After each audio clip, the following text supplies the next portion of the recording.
Okay, hi everyone. I'm Benjamin Bohn, the art manager on EVE Online. I will be kind of driving the beginning of the panel, and here's Ausger, Jon Ausgersson, the art director of EVE, Torve Frans Olafsson, the creative director for EVE Online, and Sven-Bjørn Magnusson, the art producer for EVE. I'm gonna, just to prepare you a bit with the agenda, I'm gonna go quickly through a bunch of slides, going through different aspects of the games and designs and the work we've been doing over the past 18 months, which is, most of it is still ongoing, so it's very up to date actually. It's both a bit of a look on the past and also the future. And then after I've gone through all the slides, we will have a bit of a discussion with the guys here, and of course Q&A with the room, with you guys. It's the whole idea. So I'm going to try to go through all of that. There are a bunch of slides, and we'll start the talk afterwards. The idea a bit, the things that we wanted to show a bit today is very similar to the things that you might have seen yesterday at the keynote when Arnar was driving the show. The idea is to come back a bit to what we've been doing. I mean, we've been working a lot since the last Fanfest on different aspects of the game. Of course, the character creator, that's one big chunk that went out recently and that we're constantly iterating on already, and new things are just about to come out with it. We've also been doing a lot of work, of course, on the environments that are going to open the door to the real Incarna, the next steps after the new character creator. We've been doing and are still doing a lot of work on the art side of the space, on the space side of the game, sorry. Both effects, turrets, new features on the ships, also and a few things about the new nebula that we're going to go through quickly. So yeah, that's a bit the general agenda for us for the past 18 months. It feels like 18 years. I had hair when I started that. It's not funny. So characters, let's go through the characters. A lot of work, a lot of preparation work was done on the characters. I mean, of course, redoing the character creator, we had a huge history. EVE has been around for many years. We had already a very strong and a very special character creator in game. People, of course, very attached to their avatar in the portrait in game. So it was very important for us to define all the archetypes, to redefine all the archetypes. The archetypes, of course, being according to race and bloodlines within the races. So we've spent a lot of time to come up with those final archetypes that are kind of the base of what you use when you sculpt your character. Here you can see all the males and all the females one there. First part of the work was to gather a lot of photo references. That was mostly the leads on the team, and very much Ausger spending a lot of time on Google. That's what he does anyway. He doesn't draw anymore. So gathering folders and folders of photo and refining and finding. Of course, picking famous people is kind of an easy way to go, because it's easy to find a lot of different shots and a lot of different situations for those faces. So I'm going to throw, of course, we're not going to go through every single picture there and talk about it. As you can see, we've gathered a lot of stuff. And that's like the refined final set of pictures that we've used as a master reference for all the bloodlines. So the end is, of course, kind of a blend of all that. Once we are done with that, the idea, of course, was to go to the concept art phase, because all that is very nice. It's photos, it's very realistic, it's real life, but what happens in the alternate universe that EVE is that, of course, everything gets a bit, one way or another, it diverts a bit from pure realism. So we started to do some concept art, and the really early concept art, and Ausger will probably elaborate a bit on that afterwards, was going in a direction that was something that we called among ourselves hyper-realistic, with not in the mean that it's extremely realistic, but a bit beyond what you would have in real life, something with more character. And then based on all this concept art, I'm just showing a few pieces here, but there was much more done. We started to sculpt and model and texture the high poly versions of it. And then on those, of course, we started to model, to go through all the bloodlines do all the heads. Same kind of work went for the bodies, of course. And then based on that, doing paint overs on it, refining, having the artist doing again some high polish until we were happy enough with each of the archetype, so we could start from that and then work on the blend shapes and work on all the things that were available in the character creator. Of course, all the team was involved. As you can see, a lot of brainstorming and research. I'm not sure that specific session was very, well, it might be, I don't know. There's some interesting things going on there. Same kind of work, of course, for the bodies, kind of defining, like here you can see we went all the way and even having different sizes and volumes and feel for each body to make sure that each of the bloodline would have its own characteristic when we would start to work on the blend shapes as well. A lot of cross-referencing, of course, a lot of discussions about in Eve is what is too skinny, what is too fat, what is too muscular, where do we want to stop? And again, a lot of work based on the races and the bloodlines as well, because each of them have their own history and their own kind of cultural background that define their shape and form as well. So a lot of work went through refining the shapes and kind of doing some math behind that to have the right combinations.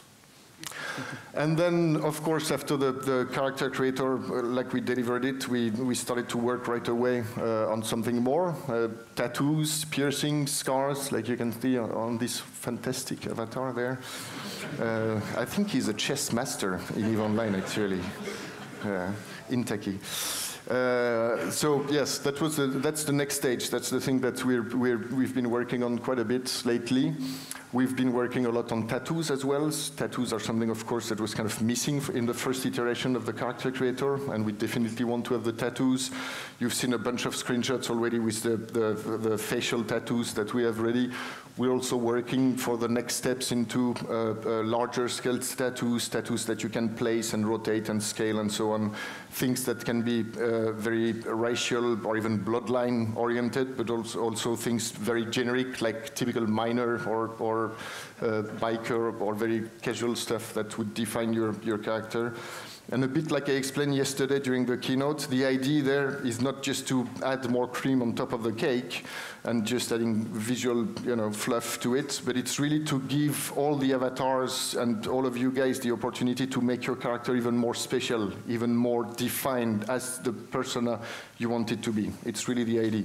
So a lot of work and a lot of thought is going not to get just cool-looking stuff, but stuff that you can justify, designs that can have obviously a history behind them that justify their existence. Same goes for the fashion. We've been doing a lot of work lately, also with the help of fashion designers. That's on the collections for the new costumes. We've delivered now a pretty basic line, kind of the gap of the future that you have now in the character creator. But the idea now is to go more into kind of themed packaged collections. So we're looking at military style, we're looking at corporate, we're thinking about post-human cyberpunk type of things. We can think about casual, any kind of type of outfits that you can imagine. This is something that we're considering releasing into packages to, again, give you the opportunity to make your characters even more special, and of course change outfit depending on the situation and depending on the occasion in Eve. If it's your birthday in Eve, of course you would want to have something fancy to wear, or not. I don't know how you celebrate. That's up to you. So of course, a lot of discussions between Ausger and Torve, very intense art direction and vision discussions. And to be totally honest, of course, sometimes it slows us down a tiny bit because we want to make sure those two guys have been around and know Eve in and out, and they exactly know where it should go. So of course, it's very important for all of us working on those features to have those two guys finding a common ground and aligning on the vision. So yeah, a lot of intense discussion there. That's the Reykjavik office, by the way, and that's Pyongyang, where Torve usually spends his vacations. We send him there. He doesn't really shoot. Another thing, of course, beyond the characters, it's nice to have a character creator and to have a nice portrait, but bipeds have 2 legs to walk around, so we're working on environments, of course. We want you guys to have a home sweet home, something badass, something that really opens the doors to all the features in Eve that help old players as well as new players to get a point of entry in the game with a more obvious or more accessible point of entries to all the features, all the communication tools you have in Eve and so on. And the captain's quarters will be the really first step within Incarna to bring you these things. So here it's a bit too bad that we have this light here. It's too bright, but okay. Those, for example, are mood pieces that we've been doing around the captain's quarters. You have some Minmatar, Amar, and Keldar here. You can see here the big balcony going to the docking area where your ship is in the background there. So again, a lot of the design, just like for the characters and the costumes and the accessories and so on, the design, we want it to be functional, we want it to be justified, we want all the designs and all the environments to feel like they have a purpose and not just being there because they look good. So a lot of thoughts going in all the designs. That's some of the models that we're producing actually right now. You can see a Caldari bed up there, some Galante things here, again the Minmatar, a balcony view down there. Layouts, of course, is something where we're paying a lot of attention because the environments need to look good, but of course they also need to feel good. Someone some years ago said that if it looks good, it is good, but it needs to feel good too, right? So yeah, a lot of work going both on the design purely visually, but also of course on the layouts there, and a lot of work done on the blockouts. We do blockouts like that, and then we walk around. We do some paint overs to get the right mood and the right feel for the places. We explore all kind of shapes and sizes to see what feels good and what works. And of course, the mood pieces and the paint overs like that are very important. There is always a lot of information in a good piece like that, because of course it gives you an idea of the volume, it gives you an idea of the shape and the feel of the thing, but you also see, it gives you kind of a preview of the effects that we want, of the lights, of the shaders. So all that is also very important, for example, for the core technology group. When they look at a piece like that, it gives them at least an idea of which direction we're taking and what they need to work on in order to achieve that. Space, of course. We're also working on a bunch of space features. Turrets, we're close to finalizing the revamp of all the turrets in game. I think that Torve will show a bit more later today with some really interesting video of the turrets. So we've redesigned, remodeled, retextured, reauthored, and animated all the turrets, so they will all look exactly as they are supposed to look like because of what they are. So this is actually a huge amount of work. It's something that we needed to do because the turret system for us, the authoring part of it, was pretty old and was not really compatible with the things we wanted to do now. It was hard to create new turrets and to modify them, so it was something definitely necessary. And of course, along with that kind of work, we have work going on the effects. We are working now on revamping the effect system itself that will allow us to basically redo all the effects in game, from turrets to whatever you guys, I'm sure you all have a list of effects that you would like to be redone, right? So we're on it. Well, he's on it, and him too. Trails, I heard trails.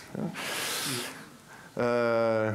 Another feature we're working on, we want you to be able to put logos and decals on the ships. I mean, when you're proud of something, you want to show it. Look at this guy. He worked at CCP, and he's pretty proud of it, apparently. I think so. At least that night, he was proud of it. So that's a kind of a mixed bag of things that we're working on as well. Paint jobs, we want to be able to skin the ships, so we can offer different type of skins for the ships. So you can have a unified fleet, or you can just, for the pleasure of it, pimp up your ride and have something nice, as long as there is no purple or pink on it. Otherwise, Oscar will come after you with the sword. We're also, I mean, you see here a small screenshot. That's something that the tech is in place now. We need to do a lot of work globally on the ships, and it's an ongoing work that will allow us to achieve that, to achieve the skinning of the ships.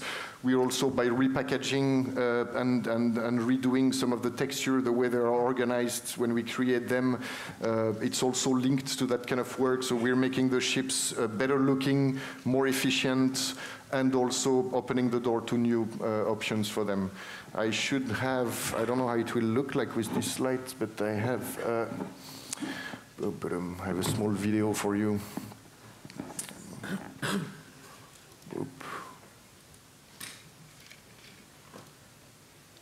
What? Can I have a Mac? Okay, let's try with that. There you go. If you pay attention, you can see, wow, it's going to be hard on this one. On the front there and on the wing, you can see the Corp logos. So this is something that now we're able to do. We managed to get the, I'm going to show it again and post there. We managed to place the logos, we managed to decide where they can go and so on. So it's something that is really, I guess, going to be a big part of also the customization of the ships. So the tech is in place for some of the ships there, but again, it's something that we can do only by reauthoring a bunch of them. So it's kind of a long project, but it's coming out really soon. Here is the video again.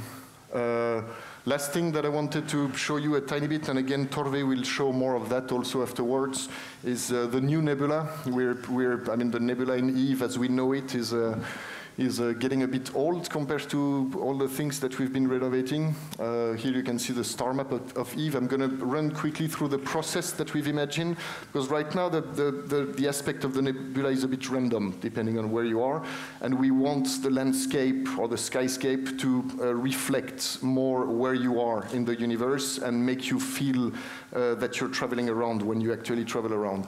So what we did is that we flattened the map. I mean, if you look at this cloud, if you look at it and flatten it like that, if you project it on a plane, you end up with something like that, where you have all these regions and then within them all the small cells for the systems. So if you look at the map itself, if you would like put it on a table, it would roughly fit in a pizza box. A big pizza box, of course, but a pizza box. So the idea we had was basically to make an Eve pizza. So we took the map, we slapped it on that, and we basically put it in the bottom of the box, and then on top of that, we are creating now a bunch of nebula or a space phenomenon that we're placing within the universe. Of course, that is a very crappy 2D rendering of it. But the idea is basically to have really this kind of garden with all those trees and bushes and so on, and being able to render the cube maps around you according to where you are, which means that if you're moving from one area of the universe to another, you would start to see a phenomena somewhere in your sky map, maybe small, and while you're traveling, it will of course get bigger, you will go through it, you will end up in the middle of it, or go on the other side and so on. So it's really to give the idea of the travel there. So a lot of work. We're using tools like Houdini. We're using a lot of magic from Ausger in terms of art direction, a bit of matte painting, and all that's being done in collaboration with a frame store. I don't know if you've heard of them. Some of them are in the room actually today. Those guys are some of the leaders in visual effects and special effects for movies, huge production. Probably, I would bet that half of the movies you've seen last year, they have worked on it one way or another. So those guys have actually helped us to work on the nebulas, and the idea is basically to go from that's a screenshot from a nebula today, to something more like that, which is really not getting the quality it deserves on this screen, but it looks much better on that one. So it's the idea here. I zoom in a bit to show you the features, but basically that's the kind of quality we're getting at now. So the idea, we're not just painting the cube maps, but there are actually 3D entities that we can rotate and sculpt and lit and then do a bit of matte painting, which means that when we're doing those shots to render the new cube maps, we're actually using the same 3D objects around the camera. And that's it. That was a lot of things, very mixed bag. So now it's perfect. We still have I know that probably many of you will want to run rather early to the 3 o'clock there. So if you guys want to go back to some of the slides, feel free. We can also just open questions and get that flowing according to what you have in mind, right? Questions, anyone? We have a microphone. We need to make sure that you have the microphone before you start talking, so the guys on the video feed also get to hear you. One thing. Hello. So one thing I found with the character creator, and I only have experience with 1 or 2 of the races. Other people can put me in the line of the other ones, but I found that with some of the bloodlines from what I experienced beforehand, I didn't feel like that was a continuous change across. I felt that in some circumstances I wasn't even the same race anymore, depending on how I sculpted that character. Do you feel that the outputs were where you wanted them to be, or do you think that... I mean, what I felt from the character creator was, beforehand there were some imperfections, and races weren't perfect, but with the newer stuff, they felt like genetically superior pod pilots who were tailored for perfectness, and I find that pulls over into the character creator a lot. Was that a design intention, or was that just where you ended up following the actual route? Well, I think we managed to capture pretty well the original inspiration for the bloodlines. We are working on, some of the things that give them really the bloodline features is the hair and the makeup and the tattoos and all those extra things, and we're working on them. We're also working on some imperfections, and you'll see them fairly soon. Like more like skin defects and stuff like that. Yeah, they're pretty cool. Hey, got a couple of questions. First thing is, with respect to the captain's quarters, will it actually be based on the player race, or actually be where they're docked? And the second thing is, how will the nebula affect the game load? How much will it affect my PC? Will it actually crash completely? It will crash. It will definitely crash if you have a crap top. No, we're building it to be scalable. But in terms of the captain's quarters, they're based on the station you are at, and it just goes into the where similitude that we're trying to ingrain into all of our designs. Is that your captain's quarters are not some magical thing that floats around with you. They're basically this kind of shabby, a bit dirty motel room that's given to you in one of the 5,000 solar stations that you are docked in. And it has a mattress, and it's a bit stained, and it doesn't have your DNA in it. It's not very the initial captain's quarters are not very glamorous or chic, rooms because they are just given out to any pod pilot who shows up there. And later you will be able to upgrade these captain's quarters to more glamorous places, and then you can pick what race and so on. But yeah, they definitely are just part of the station that you're docked in. In regards to the nebulas, we're rendering them at really high fidelity, of course, also just to be future-proof. We're rendering them at 2K or 4K.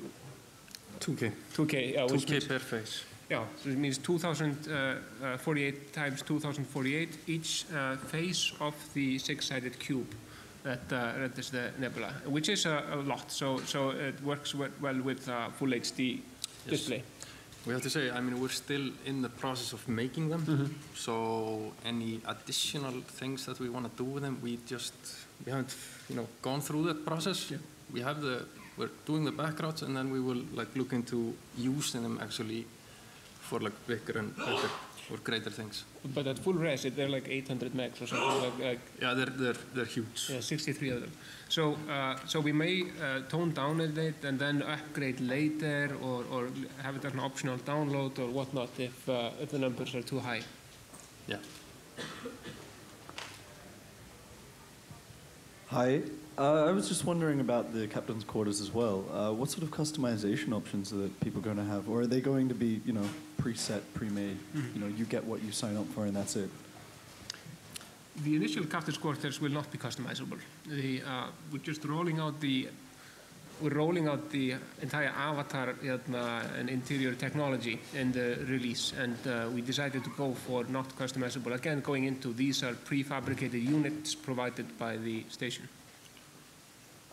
But later, you will, in your upgraded captain's quarters, you will be able to customize them. get the big double bed Galante room bed. Yeah. And we've done a lot of work on customization options, but these are not like ready to be shipped. But the customization includes like changing, because we use geomerics lighting, which is kind of real-time generated radiosity, which is very, very cool.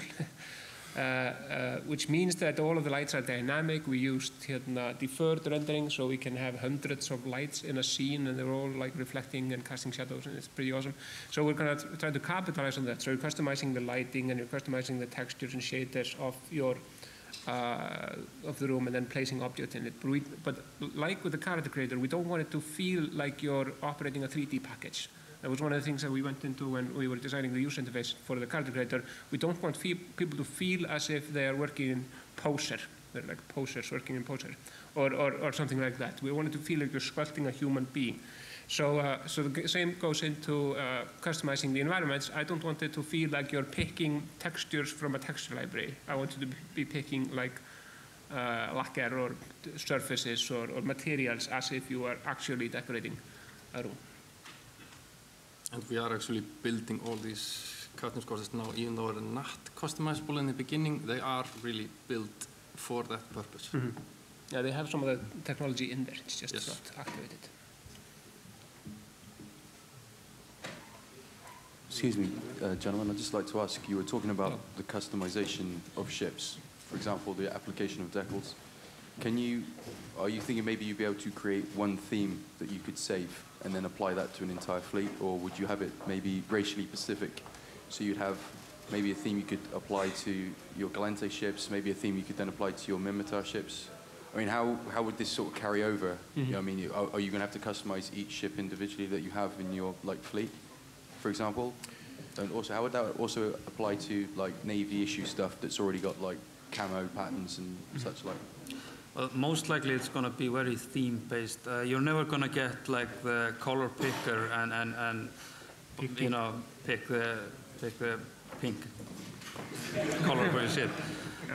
It's more like when you buy a Ferrari and you get the cool yellow Ferrari color or red, and you're going to get like themes like that to choose from. Mm-hmm. But very customizable, and then you can add on the decals and yeah.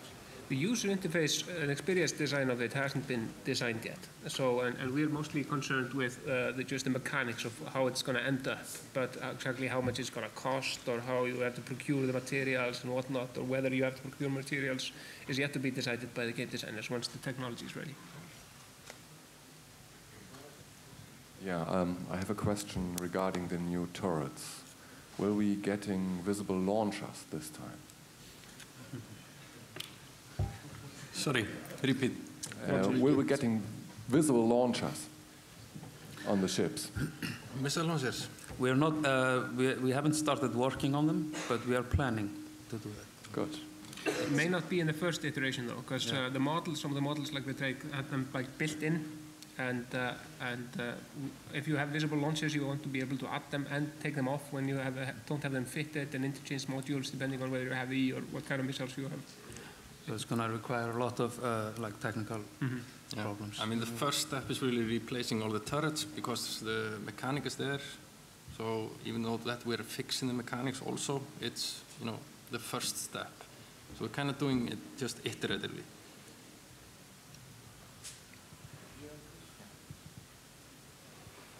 Do you think it will be possible in the future for captain's quarters to have uses for multiple characters, like you can invite somebody over, for example? Yeah, definitely, but that's what we're looking at for the upgraded captain's quarters. So it's also a server issue. When you're standing in your own captain's quarters and walking around alone, the simulations and the physics about you colliding into the walls are all handled by the client computer that you're working on, leaving the server free to run SETI for our programmers or whatever they do with it. I don't know. They don't want to run any of our C. They're always like too gentle on the CPU. But if you have multiple people in the room, the server has to be managing that because he has to be like sending notifications to like both of them. So those are going to be in the upgraded ones. Yes, you guys are, it's a question about chips. You redid the Scorpion last year and it's been a pretty huge success. It's very nice now. It seems not to be the focus right now, but are you planning on redoing some other ships? Yes, we are. Yeah. I mean, it's part of an ongoing work of the last part of the last slide that I was talking about. I mean, it's kind of a whole package. We have to do a lot of technical work on some of the ships to be able to enable some new features, and of course, giving them a bit of a visual revamp is totally part of the same process. First, we're gonna like upgrade the shaders of all the ships, and that will fix them somewhat. Then we'll pick ships that we really need some redesigning and more love, and release them in like packages, probably. Definitely, it's again an iterative process. We can't just go in and do all of this, or we have to pick. So if you want corp logos, we have to go and fix some technical debt, and by doing that, we open up for other possibilities. There's like, well, how many? I mean, with all variations, there's around 300 in the game. So it's a lot of work going back and iterating on all of them, especially with the crazy perfectionists that are in the art department who just, you know, tweak a pixel for hours. But they're great for that fact. But fixing the shader is the first step, and that actually will allow us to do more cool dynamic lighting in like having the light from the nebula cast onto the ship, and then bounce light when you're just above the surface of a planet, to have the light from the planet bounced up to the ship, which is kind of what we're used to seeing in pictures of like the International Space Station or Mir or something like that. It's soft bounce light coming up, which is totally missing, and that's the first step. I have a question about the character personalization. I was wondering if you would have a tooth decay feature. Tooth decay? Yeah. Come on, it's the future. Yeah. I hadn't thought about that. I'll take some notes. It's a good question. Yeah. I have a question up here. After you've done the captain's quarters, is there any chance of having sort of renting corp offices? Yeah, absolutely. That's going to be covered a bit later in the talk, in the keynote talk. But that is the plan. That is the multi-user environments owned and run by corporations, which are actually called establishments. We'll go into more detail about them later.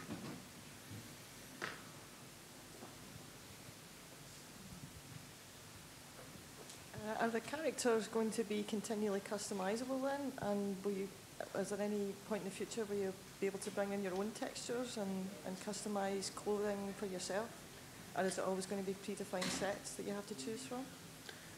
Due to the draconian and authoritarian and fascistic art policies we have, you will never be able to import your own textures and put them onto like characters. However, we would like to empower people with tools to like brand with corporation logos or different fabrics, and allow, because the clothes totally support it, but opening up for user-generated textures and colors is a Pandora's box, both from an aesthetic point of view and also because the time to penis is very low in MMOs. So there would be like 60 seconds until you see someone wearing like a penis-covered jacket. So did we understand rightly? There's just going to be 4 types of captain quarters in the beginning, 1 for each race? Mm-hmm. Okay. Yes. And second question, will we ever see light bouncing from those Minmatar wings upon the other wings? Think of the Thrasher. Secondary lighting in space. I mean, like bouncing from the ship itself. It's not planned, no. I mean, but with once we've gone through the new shaders, like put them on all the ships, we will see a lot of upgrades. That is actually stopping us from a lot of things right now. So we just have to wait and see what that will give us. Hello guys, I'd actually like to go back on the Scorpion revamp, because when I first saw that, I thought it looked awesome, but I was a little bit disappointed as well, because the main thing I love about Eve is about the design of the ships, that there's always this kind of ambivalence, that some people like it because of that point, and some others don't like it because they think it looks shit. But actually, the disappointing fact was that the Scorpion looked, for me, awesome in this asymmetric way.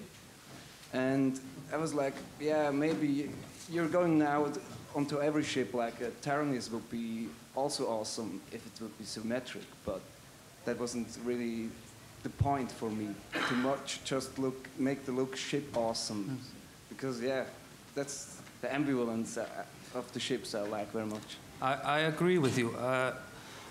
We did some tests like with the Raven and made it fairly symmetrical, and there's a lot of people that don't like the Raven. It's ugly, it's a brick, and I felt like we lost something. It has become like an iconic ship, and I don't want to go too far in that. And I think the Scorpion is on the limit of like changing the ship.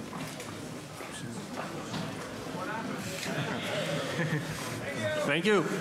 Did I say something?